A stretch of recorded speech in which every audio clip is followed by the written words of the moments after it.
Chef Talk with Kyle Cherek is brought to you by the following presenting sponsors.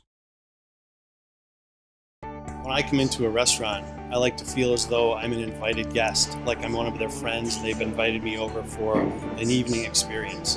And that's what I like my food to convey as well to my guests, as though I'm cooking for them, I've invited them over, and I'm going to sit and we're going to have a great meal.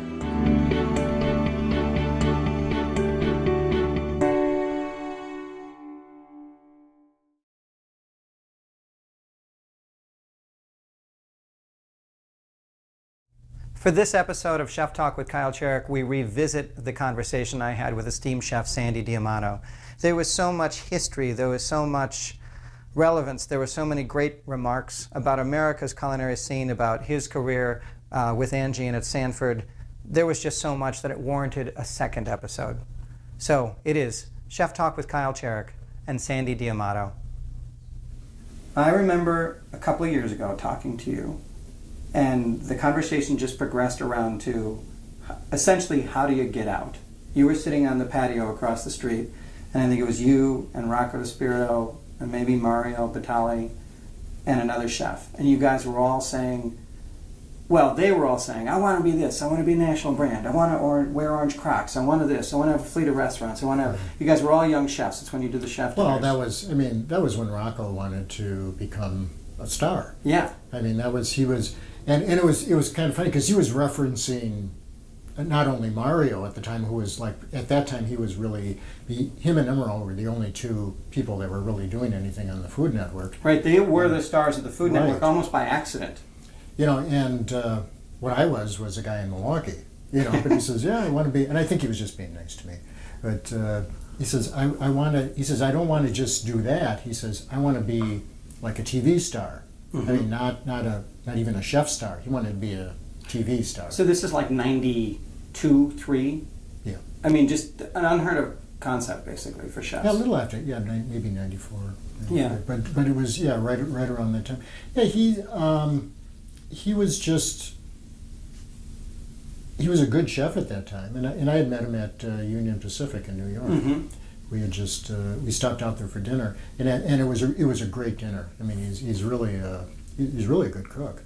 And after dinner, he came out and we were talking with him, and I said, yeah, I do these dinners in Milwaukee. Would you ever want to come out to Milwaukee? He said, sure, give me a call. You guys were doing all these chef dinners for the love of food and love of chefs, basically. Right. Yeah. And I had met Mario at one of the, I think it was like the third Beard Awards, third or fourth. And when they were still a small little thing. Yeah, well, it was like it was probably 500 people at that time, which was relatively. But it wasn't small. all Hollywood. The Food Network hadn't bought it and turned it into the huge thing that it is.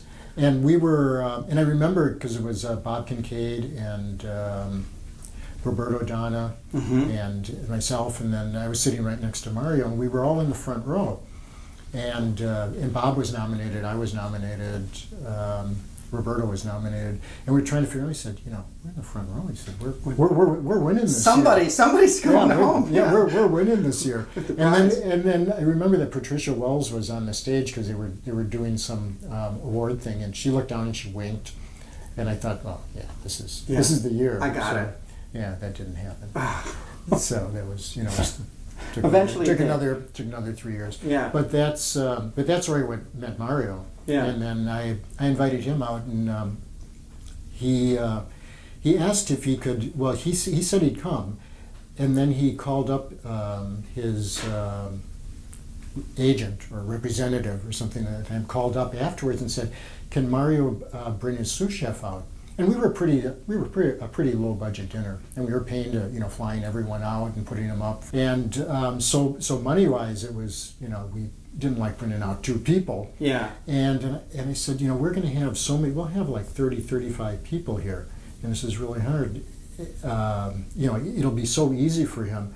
And she said, well, he didn't want to say anything, but Mario just had surgery, and he had had brain surgery. Oh. Yeah. Like a couple, I don't know what it was, like 3 weeks before, but he was still coming out.